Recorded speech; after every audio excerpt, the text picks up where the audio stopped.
हो रहा है और भाई साहब यानी उपेंद्र भैया हर जगह पूजा पाठ कर रहे हैं। क्या मकसद है आज? देखिए, आज सनातन धर्म के विजय भइल बा।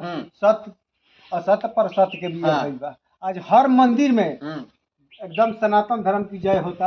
आ जय हो के रही। कभी भी ये बात के दिमाग पर सब कोई के डाल ली कि सबसे बड़ा हमनी के धर्म बा सनातन धर्म बा। बिल्कुल। खातिर कहाँ कहाँ पूजा पाठ करना है आज भर गांव। आज देखी जितना भी देवी देवता के जहाँ तक हमनी के पहुँच हुई तहाँ तक पहुँचल बा। चूँकि सबसे बड़ा इहे सब के काया माया छाया से आज हर कोई निराला बा। रउआ आरती न्यूज के माध्यम से एगो श्लोक बोले जाता है। बोली।